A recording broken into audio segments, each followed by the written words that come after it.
The world is still holding its breath as we wait to see what's going to take place with Iran. Is it going to respond, and in what way, to Israel? Israel is simply acting in its own defense. We understand that. Prophetic Convergence is the show which takes current events, puts them through the filter of biblical prophecy, and gives it back to you in a way that is both predictive and, I would say, precise in its analysis. Prophetic Convergence is going to be talking today about what's happening in the Middle East and what you need to know about what's going on there and in the United States at this critical election season. Welcome to Prophetic Convergence.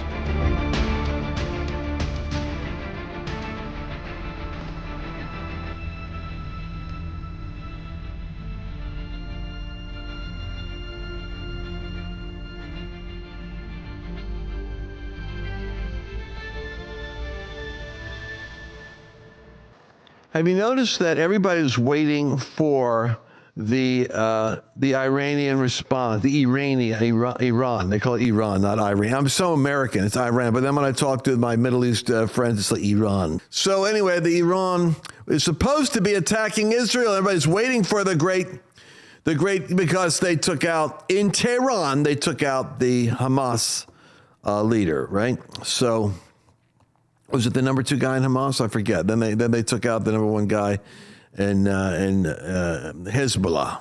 So they're hitting Hezbollah, which is the north. Remember this, you got 2 organizations. Hezbollah works with Lebanon, and Hamas works with Gaza. So you got Gaza, border with Egypt, and Hezbollah to the north. Well, everybody's waiting for Iran to attack. The reason why I'm saying this is because I was invited to go speak in Israel. And I had to really, think about this because flights were being canceled because of imminent war. Everybody knows it's going to be war. Because Iran has to respond, and has said they're going to respond forcibly. I believe that even though Iran would love to retaliate against Israel, Biden and the U.S. Pentagon did send a whole lot of assets to the region, which means that they have firepower in the air. They wouldn't use it against Iran, but they would use it against any interference against Israel. Here's the point. In 2006, there was an attack that overtook a group of servicemen from Israel. I think 3 of them were abducted or killed. And it had so incensed and wounded the tit-for-tat policy of, you take a target, we hit a target. They underestimated the response of Israel in 2006. And I studied this when I was down there. Israel hit a bombardment campaign that knocked Lebanon back into the Stone Age. They went in and took out blocks and blocks and blocks of Lebanon infrastructure in order to keep them from doing that. The mastermind of the 2006 attack on Israel said, had we known they were going to do that, we never would have done what we did. They overreacted. We certainly didn't think it was a measured response. I really believe that Israel sent the message to Hezbollah, and they did this. They said, if you do something, we're going back to 2006. And that has caused Hezbollah to say, let's figure out, we got to do something, but we can't do that. Iran is deathly afraid that Israel is going to shut it down with one fell swoop into the refineries. What most people do not talk about, that they need to talk about, is the fact that Iran is vulnerable. They only have one economic engine, and that's their exporting of oil. And every time Trump warned them, he said, you touch one U.S. serviceman, you retaliate. I got 52 jets right here on these aircraft carriers, and each one of them represents a hostage. You want to play with me? I'll play with you. I'm going to take out your economic infrastructure. And they know he could do it. That's why they hated Trump, because Trump actually knew how to use the power he had. So they also know that Israel could do it. What did Israel tell them? Have you guys seen a recreation yet of the leader of Hezbollah who was killed? They don't know if it was a drone, a bomb, or a long-range missile. And so there's 3 scenarios. They're still trying to figure out, how did Mossad, which is like Mission Impossible grade Secret Service people, how did they get into Tehran, into Iran? And literally, they have a special government fortress, 4 stories high, with a 3rd floor is the favorite place for the visiting dignitary from Hezbollah to stay. They knew the room. They knew when he was there. And they sent a missile, a drone, or something that they were able to activate from within visual contact with the building and take the guy out. This was an insult of a very high order, because this wasn't like some assassination attempt that happened out there outside the country. It was right in their capital, right at their fortified Hyatt Regency. But what was Israel saying? We have the ability to, with pinpoint precision, pick our targets. If you really do push us, then we will take out your economic infrastructure. We'll take out your refinery. Boom. I don't think Iran knows how to respond to this. I think they want to save face. They would love an assassination of Netanyahu. They would love to do something symbolic. They'd love to hit Trump. But they can't go for an all-out, in-your-face assault. They can't, and they certainly don't have the ability to do a repetition of the 300 drones and missiles. Now, I could be wrong, but I'd say that I'm banking on this so much so that I'm going to go to the Middle East, and I'm going to go speak in the Middle East, because I'm that confident that there's not going to be war. There may be terrorism events. Don't get me wrong, terror events. That's the MO. But in terms of all-out war, not while they have a chance of a Democrat in the White House. It's weird, isn't it? Democrats are the ones that create the wars. I mean, you take Trump out, and what do you got? You got our screw up in Afghanistan. You got Russia going at Ukraine. We got Hezbollah and Hamas going against Israel.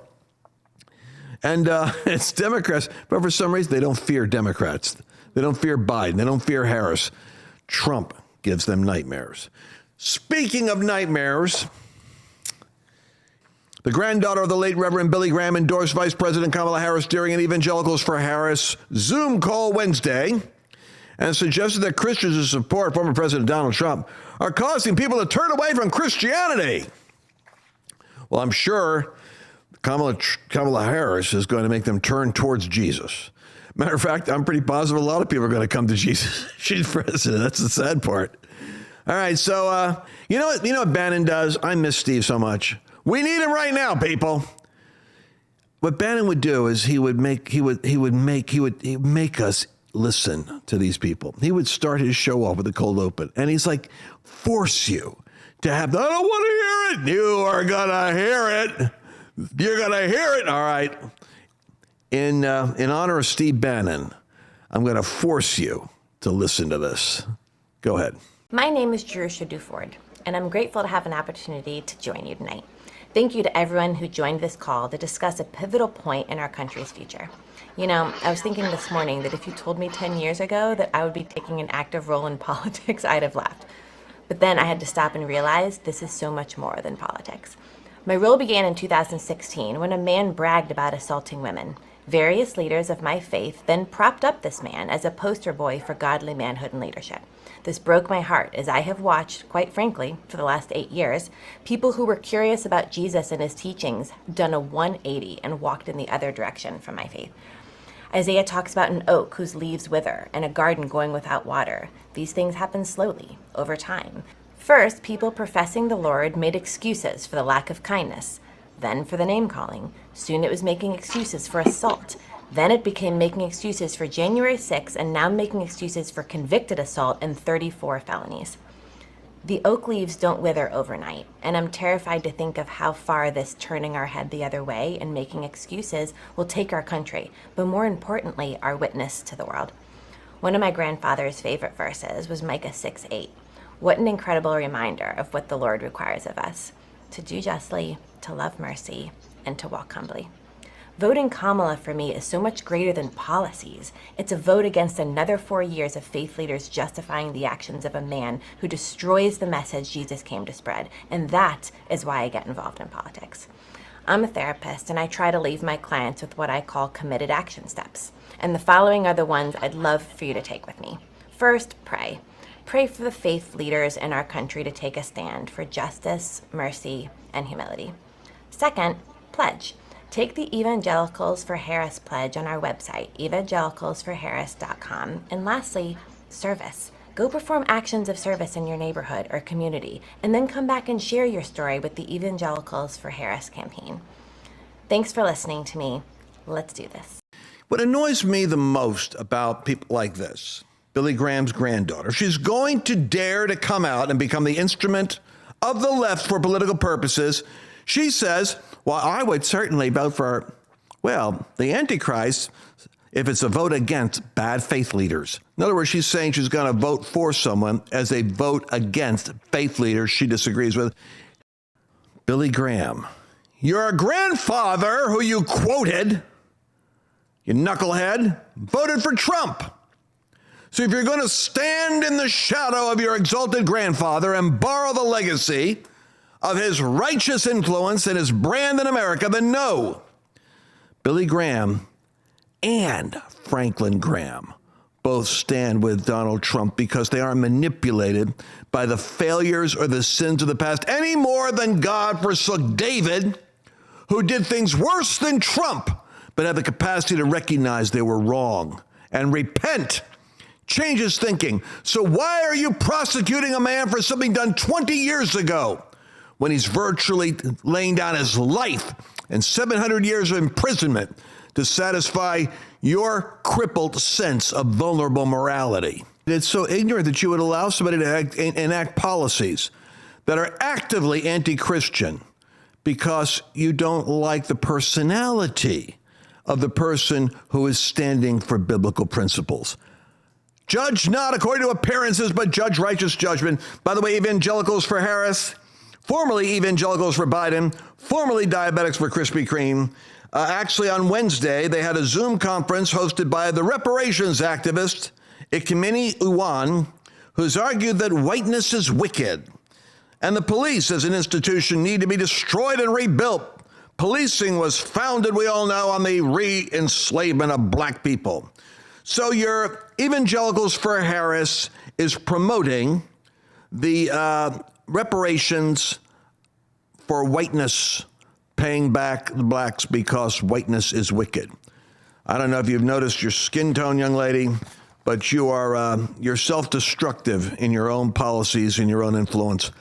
Well, you know, those are the thoughts that I've got on what's happening here, but I'm always interested in hearing my friend Barry Siegel give me his insights from that news desk he has right there in Jerusalem, that front row seat that he has. Barry, help me to understand exactly what you see from your perspective. Take it away.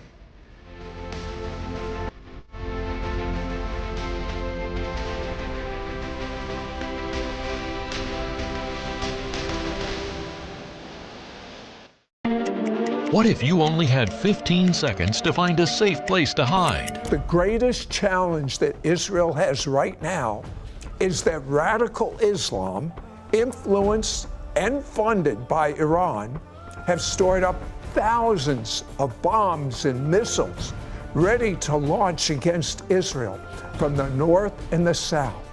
Over 4,000 rockets and missiles have been launched against Israel so far this year. What if a loud siren rang out in your neighborhood warning you that thousands of missiles had been launched? This threat is one that innocent Israeli citizens have to face every day. Imagine you or your children being alone near a school, park, playground, a shopping center, or by older buildings that do not have a bomb shelter. Israeli citizens only have 15 seconds to find a safe place to hide. With ministry partners like you, we have already started funding the building of these mobile bomb shelters. Each shelter can hold up to 15 people. These special design cement units are approved by the Israeli Homeland Security and the Israeli Defense Ministry. On the outside of every bomb shelter is a sign reading, "Donated with love for the safety of the people of Israel," by METV. Everyone who enters these shelters will know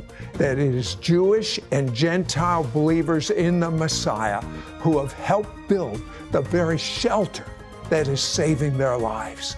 And many will watch the brand new TV programs we're producing for METV, pointing the Jewish people to the one who saves lives for all of eternity. God asks us not only to pray for the peace of Jerusalem, but God also promised that those who bless Israel shall be blessed. What have you been praying for God to do in your life? Whatever it is, get ready to receive the promise that comes from being a blessing to Israel. Your double high gift of $18 or $180 or $1,800 will go towards the bomb shelters in Israel and Jewish evangelism.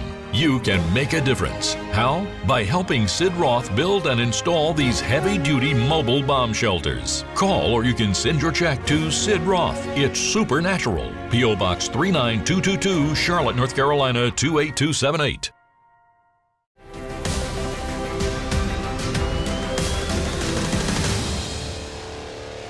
Friends, I want to start by reading some of the words of Yeshua as recorded in the Gospel of Luke, chapters 4, verses 18 to 19. The Spirit of the Lord is upon me, because he has anointed me to preach the gospel to the poor. He has sent me to heal the brokenhearted, to proclaim liberty to the captives and recovery of sight to the blind, to set at liberty those who are oppressed, and to proclaim the year of the Lord's favor. Now, liberty for the captives is indeed on the minds of every Israeli this week. That's because U.S. Secretary of State Anthony Blinken was in Jerusalem to speak with Israeli Prime Minister Benjamin Netanyahu about negotiations towards establishing a ceasefire in Gaza and the release of Israeli hostages. This follows several weeks of street demonstrations here in Israel to try and pressure the government to agree to a deal that would allow the estimated 33 Israeli hostages who are still alive to come home. We already know that 6 have just been discovered in Khan Yunis in the tunnels, and their bodies recovered. They were killed in captivity. Now, negotiations are also underway to secure the return to Israel of the remains of about 80 hostages who are sadly believed to have died in captivity. Blinken and Netanyahu met in Jerusalem for 3 hours on Monday, and when they emerged from their meeting, Netanyahu issued a statement supporting the so-called bridging proposal that the U.S. made to both Israel and Hamas last week. Hamas has already rejected this proposal and is making maximalist demands that would be hilarious if they weren't guaranteeing that this war will continue.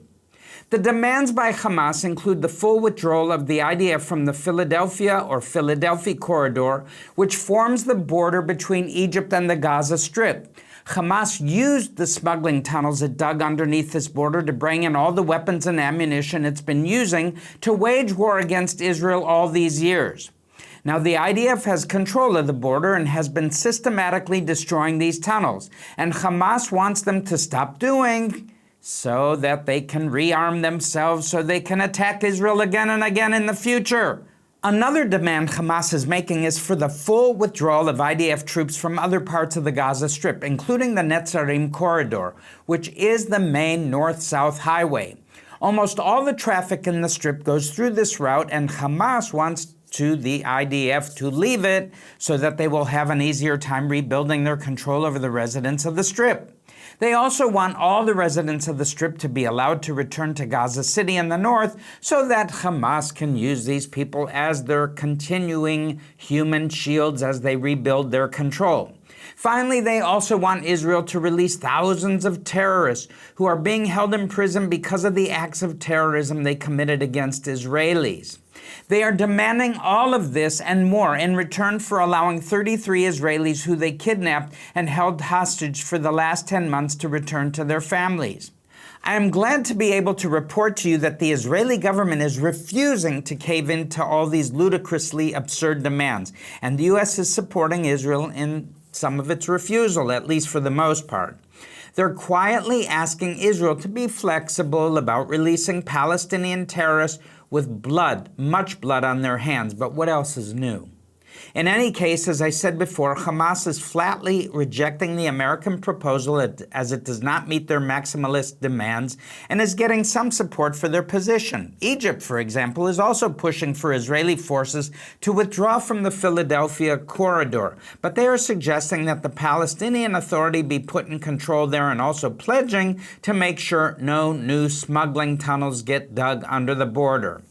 Now, in fairness, though, I have to say a few things about the Egyptian position. For starters, the idea that the Palestinian Authority would be allowed to take control of the Rafah crossing between Egyptian territory and the southern Gaza Strip makes some sense, but it is also practically impossible. For starters, the Palestinian Authority, or PA as it's known, has already lost effective control over some of the cities in Judea and Samaria, sometimes called the West Bank, where they are supposed to be administering civil affairs. Well, if they don't have the trained manpower and logistical ability to administer Jenin and Tulkarm, how can anyone expect them to project power all the way down to the Rafah crossing? Another proposal that has been made is for a force to be sent from the Arab countries such as Saudi Arabia and the United Arab Emirates to take control of the Rafah crossing under American leadership. But this is also likely a pipe dream, since although Saudi Arabia and the United Arab Emirates have forces that they could send, there is little political will in either of those countries for such a mission. However, there's one thing about the Egyptian position that I think we should take very seriously. When they say they're committed to preventing new smuggling tunnels from being built, I think they mean it. I can remember several years ago when the Egyptian army took extreme measures to push back against smuggling from its side of the border. This included blowing up hundreds of buildings in Egyptian territory that were near the border and establishing a clear space on its side for thousands of square meters. In that space, it was impossible for tunnels entrances to be built, to say nothing of attempts to approach the border above ground, although tunnels are much longer than ever before that Hamas did successfully build. Also, according to reliable reports, they took the step of sending hoses down the tunnel entrances they did find and pumping in poison gas to kill any smugglers or terrorists who might have been down there. I'm speaking of the Egyptians, before dynamiting the tunnels and sealing up the entrances. Although I have no sympathy for the smugglers, much less the terrorists, that story sends cold shivers down my spine. It's a reminder of why the Middle East has the reputation of being the toughest neighborhood on earth, and why it needs the gospel message so badly. I'll say more about that in a moment. But first, I want to get back to the hostage deal quickly, because once again, liberty for the captives is something that many Israelis have been thinking about almost nonstop for the last 10 months. Many congregations of Israeli believers have held regular prayer meetings for the release of the hostages, and the families of these hostages have been embraced by the entire country. Blinken called these negotiations, quote, a decisive moment, probably the best, maybe the last opportunity to get the hostages home, to get a ceasefire, and to put everyone on a better path to enduring peace and security, unquote. Well, if what he said is true, then I'm afraid there isn't much hope for these captives to get their liberty. Hamas isn't budging, and that's no surprise. And Israel can't afford to say yes to their absurd maximalist demands. So unless there's a miracle here, I don't think we're going to see these hostages get released. But that's not the only bad news. I also feel that if the rhetoric in the international community is any indication, Israel will be blamed for the deal not succeeding, let alone our Prime Minister Benjamin Netanyahu.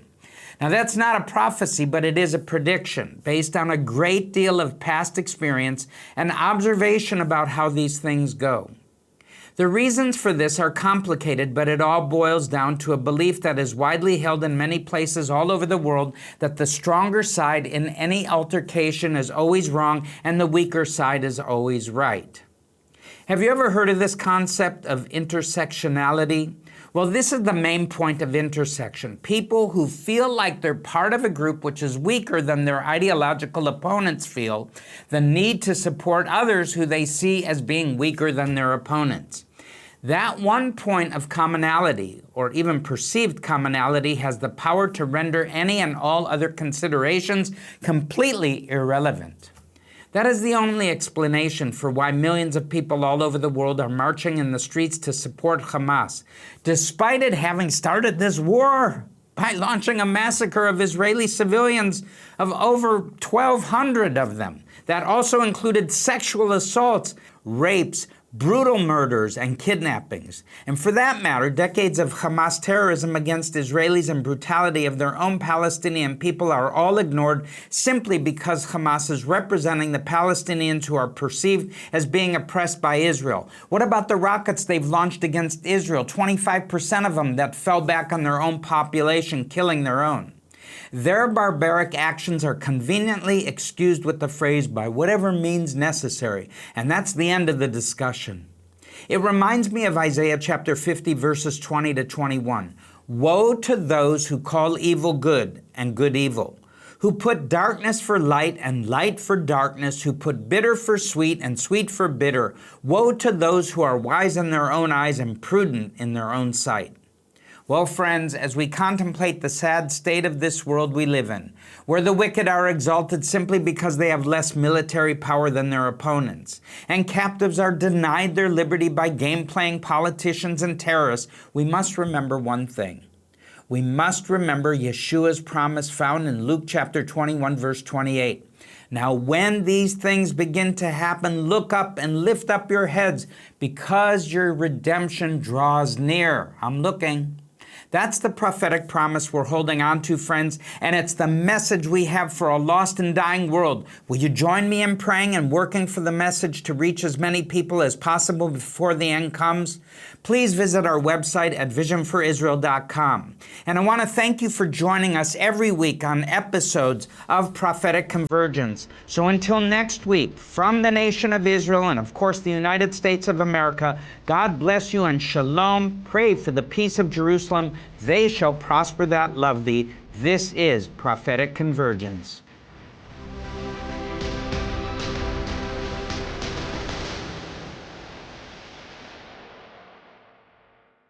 Mainstream media is flooded with misinformation and anti-Israel bias.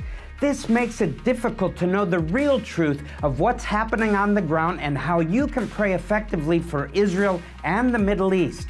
God has a plan for Israel and the whole world, and we as believers must understand what is happening and how it relates to biblical prophecy so we can respond accordingly. Every week, I will bring you the breaking news of what is happening in Israel and let you know how you can be proactive. Get updated on events from Israel and the Middle East. Discover how they relate to biblical prophecies. Intercede effectively and stay informed. Make sure to subscribe to the VFI News email updates on VFInews.com. And don't forget to download our mobile apps available on the Apple App Store and Google Play Store. Just type in VFI News and hit the download button. You know, I wrote a book and I talked about Haggai, the prophet, talking about God is going to shake all the nations, including economic systems. And then just recently, I got challenged by a verse. It says, the silver is mine and the gold is mine. And I began to think, you know what? I'd hate to find out there was a promise and a warning here on silver and gold, and I never even thought about it. And that's the reason why I want you guys to do something right now.